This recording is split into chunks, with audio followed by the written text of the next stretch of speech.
টুনি, এই নিয়ে তোমার চতুর্থবার ডিম দেওয়া। একটা ডিমও তুমি আগলিয়ে রাখতে পারোনি, প্রতিবার তোমার ডিম চুরি হয়ে যায়। এই 4বার হলো। শোনো, আজ রাতে তুমি তোমার এই ডিমটা খুব ভালো করে নজরে রাখবে, যেন আর কেউ চুরি করে নিয়ে যেতে না পারে, বুঝেছো? টোনা, এবার তুমি কোনো চিন্তা করো না টোনা। আমি আমার জান প্রাণ দিয়ে এই চতুর্থ নাম্বার ডিমটা রক্ষা করব। আমারও তো মা হতে ইচ্ছে করে বলো।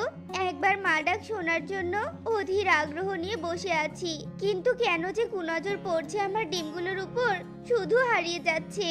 ঠিক আছে ঠিক আছে, আগের ওসব কথা বাদ দাও। যাই, আমি অন্য ঘরে গিয়ে ঘুমিয়ে পড়ি। তুমি ভালো মতো ডিমে তা দাও, আর ডিমের উপর কড়া নজর রাখো, বুঝেছো? এবার ডিম চুরি হয়ে গেলে তোমার কপালে অনেক বড় দুঃখ আছে, এই আমি বলে দিলাম। এ কথা বলে টোনা অন্য ঘরে গিয়ে ঘুমিয়ে পড়ে। এদিকে টুনি তার ডিমে তা দিতে থাকে। ঠিক সেই সময় টুনির ঘরের জানালার পাশে এক ডাইনি আসে, আর ডাইনি বলতে থাকে, এই দুনিয়া আবার ডিম দিয়েছে, তা বেশ ভালোই হয়েছে। আগের 3টা ডিম তো আমি চুরি করে নিয়ে গিয়েছিলাম, এবারে আমি এই 4 নাম্বার ডিমটা চুরি করে নিয়ে যাব, আর বনের নদীর ধারে ওই কলা গাছের মোচায় বন্দি করে রাখবো। যেমনি করে 5টি ডিম মিল হবে, তখনই আমার স্বার্থ সিদ্ধি হবে। এ কথা বলে ডাইনি জানালা দিয়ে টুনির উপর তার জাদুর আলোক রশ্মি ফেলে, আর টুনির সাথে সাথে সেই আলোক রশ্মির প্রভাবে ঘুমিয়ে পড়ে। আর ডাইনি সেই সুযোগে টুনির ডিম চুরি করে নিয়ে যায়, আর সেই ডিম নিয়ে সেই কলার মোচার মধ্যে ঢুকে যায়। তারপর বাকি 3টি ডিমের সাথে সে 4 নম্বর ডিমটা রেখে ডাইনি বলে ওঠে, টুনির আর একটা ডিম দরকার, আর একটা, তাহলে আমি আমার মনের আশা পূরণ করতে পারবো।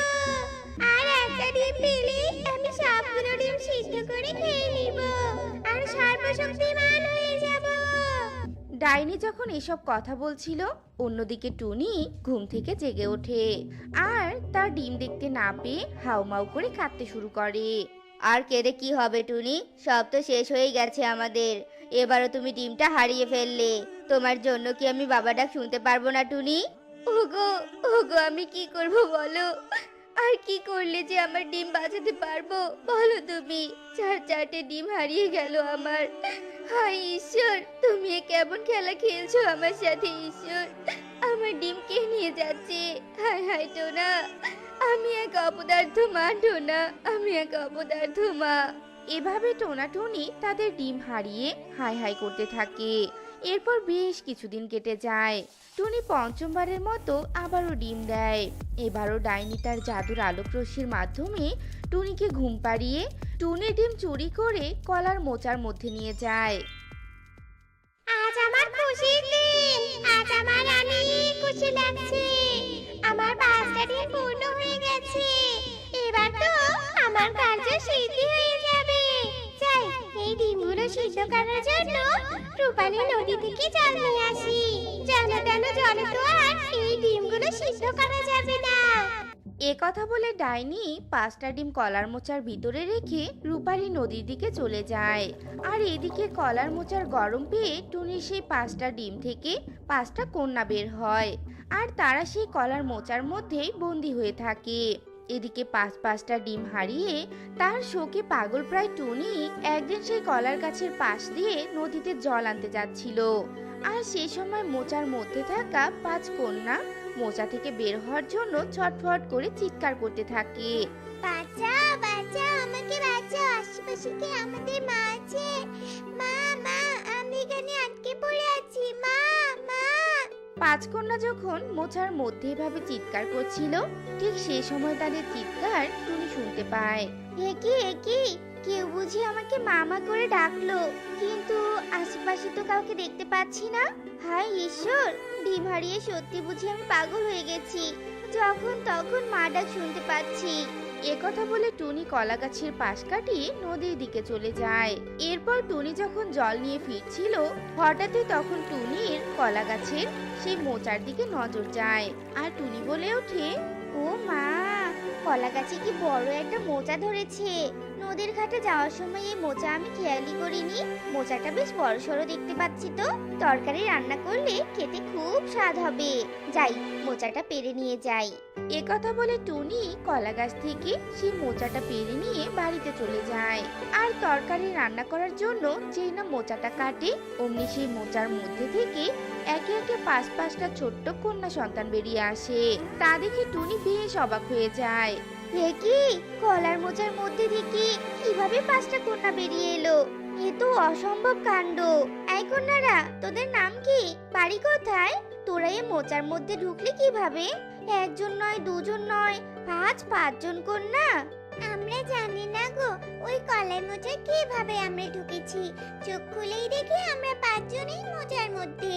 টুনি আর 5 কন্যা যখন এভাবে কথা বলছিল, এদিকে ডাইনি একটা হাঁড়িতে করে সেই রূপালী নদী থেকে জল কলা গাছের কাছে নিয়ে আসে। আর কলা গাছে মোচা না দেখে ভীষণ অবাক হয়ে যায়। হায় হায় রে, আমার মোচা কোথায় গেল? আমার মোচার মধ্যে ডিম ছিল। কে কেটে নিয়ে গেছে আমার ওই মোচা? এক্ষুনি আমার জাদুবিদ্যা দিয়ে দেখতে হবে যে আমার মোচা কোথায় গিয়েছে। এ কথা বলে ডাইনি চোখ বন্ধ করে আর তার জাদুবিদ্যা দিয়ে জেনে যায় যে তার মোচার ডিম ফুটে 5টা কন্যা বেরিয়েছে, আর সেই কন্যা টুনির কাছে। এরপর ডাইনি চোখ খুলে বলে, আমার ডিম থেকে ছানা বেরিয়ে গিয়েছে। যাই হোক, আমার ডিম হোক বা ছানা হোক, দুটোই দরকার। যাই যাই, ওই তোদের কাছ থেকে আমি ছানা নিয়ে আসি। এ কথা বলে ডাইনি টুনির বাড়িতে যায়।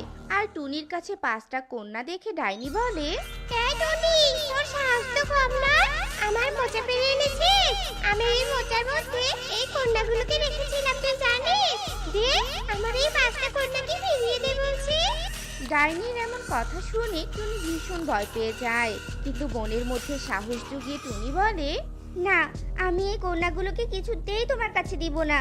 আমি খুব ভালো করেই জানি একটা ডাইনি ওই কলার মোচার 5টা পাখির ছানাকে কোনো ভালো উদ্দেশ্যে বন্দি করে রাখে না।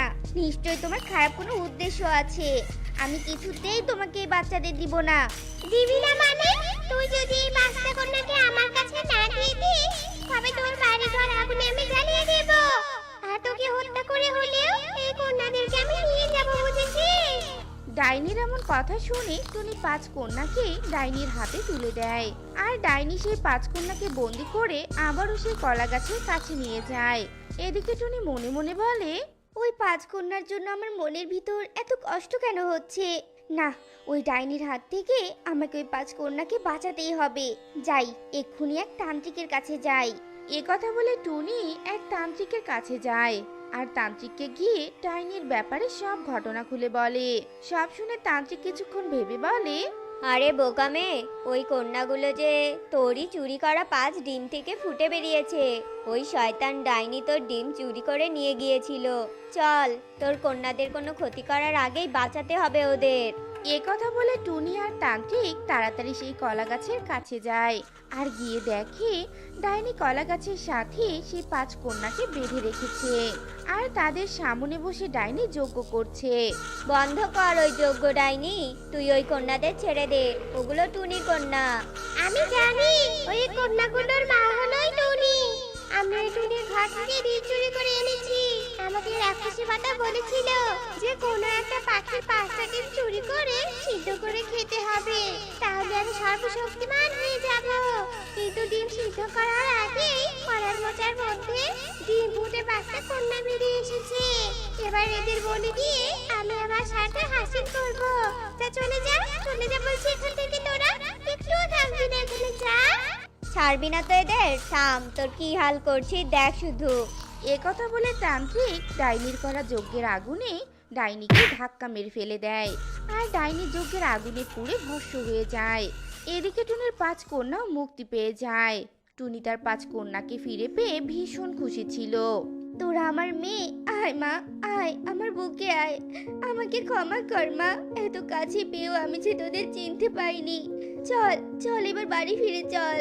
তারপর টুনি তার 5 কন্যাকে নিয়ে বাড়ি ফিরে যায় আর টোনাকে সব কথা খুলে বলে। সব শুনে টোনাও অনেক খুশি হয়। আর টোনা তার মেয়েদেরকে তার কাছে টেনে নেয় আর অনেক আদর করতে থাকে। এরপর টোনা টুনি তাদের 5 মেয়েকে নিয়ে সুখে শান্তিতে দিন কাটাতে থাকে।